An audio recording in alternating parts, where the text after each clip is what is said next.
Early in 2011, the municipality of Formigine, a town in Italy, contacted Ossory youth seeking assistance in setting up a democratic youth forum in their town for the first time. They asked for our support and advice because Corlan and Og, a youth democracy forum, already existed in Kilkenny. We put together a group consisting of members of Youth Inc. and Corlan and Og, facilitated by Ossory Youth and supported by Kilkenny local authorities. There was funding available from the EU, with the project application being made to the Italian authorities. The first challenge was translating a 30-page application from Italian to English. The first application had to be resubmitted with more detail, delaying the start of the project. The next 3 months was spent working within our group, figuring out what youth democracy meant to us and how we could help implement it 2,000 kilometres away. Our group was 13 strong and made up of people between the ages of 15 and 19. We reversed the traditional male-dominated political environment with only 4 guys to 9 girls. As with any group of young people, it was difficult to balance this project with our other commitments, such as family, friends and study, so it was usual for 1 or 2 people to be absent from a meeting. In addition to these budding diplomats, there were 3 experienced youth workers facilitating, guiding and making sure we didn't run with scissors. Patrick Buchel, Joseph Maguni and Marta Coop, youth workers with Ossory Youth who also facilitate Youth Inc. and Corlan and Og. Together they handled the funding application, communication with the Italian staff and the logistics of the project, leaving the rest of us free to work on the important things. Sorry, Patrick. We were looking forward to our first trip to Italy, but because all the communication to this point had been between the facilitators and staff, we didn't know what to expect. It was frustrating trying to plan material for a group we'd never met or spoken to at any great length. It was difficult to anticipate the guidance that the Italian group needed, or the difficulties and realities of their day-to-day life. Due to the nature of funding, all of the money was handled in Italy, which made buying simple materials and necessities for the trip, such as plane tickets, much more complicated than they needed to be.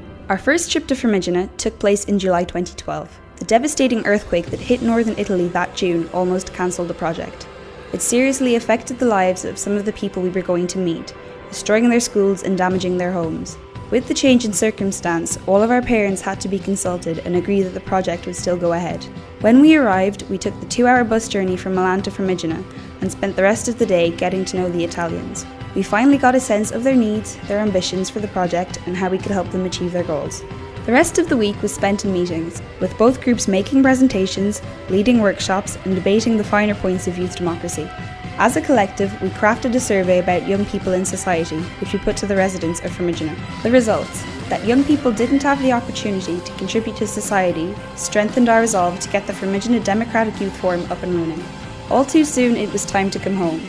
For the next 5 months, the Italians started to work on setting up their youth forum, while we worked with the information we'd gathered in Italy and prepared for their trip here. With school starting in September and a lot of members working towards exams, meetings were sparse. We spent a lot of time planning work sessions and activities and crafting the itinerary for their trip. They had been such good hosts and we wanted to reciprocate. We all stayed together in the dorms of Kilkenny College. Spending so much time together definitely helped the group dynamics and cemented the bonds we'd made in Formigine. We showcased some of the projects young people had worked on locally and talked through how they'd been produced and gave them an insight into the youth democratic process in Kilkenny.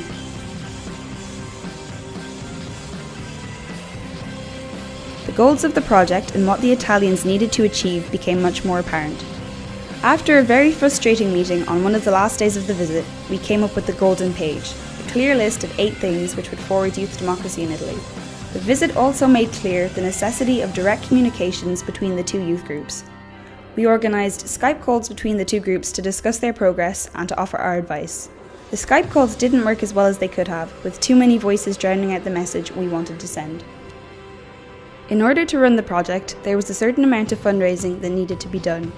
We organised bag packing, a table quiz and a movie night and managed to raise a significant amount of money. By the time of our second trip to Formigine in July 2013, the Italian group had implemented a student discount card and prepared an inaugural session of their Youth Democracy Forum. We spent a lot of the trip meeting with the Mayor of Formigine, 2 of the local councillors and reps from other organisations to the Youth Democratic Forum. We promoted the project on local radio and briefly met with the Vice President of the EU Parliament. Finally, after 18 months of planning and implementing this project, we got to relax for a couple of days in Italy. In retrospect, some of the biggest issues we had during the project came down to difficulties in communication, forming realistic structured goals for each group to achieve, and the challenges of working with a group 2,000 kilometres away. And there was no youth spokesperson to lead dialogue on either side. In spite of these difficulties, the project was a huge success. The Democratic Youth Forum in Formigine is up and running and having a positive impact on the lives of young people and their local community. We've made new friends, learned a wealth of cultural information and forged a lifelong link between Kilkenny and Formigine. It was extremely satisfying to come up against challenges and work through them as a group. This experience changed all of us for the better and brought Ossory youth into Europe. I am very proud to say that I helped to spread youth democracy in Europe.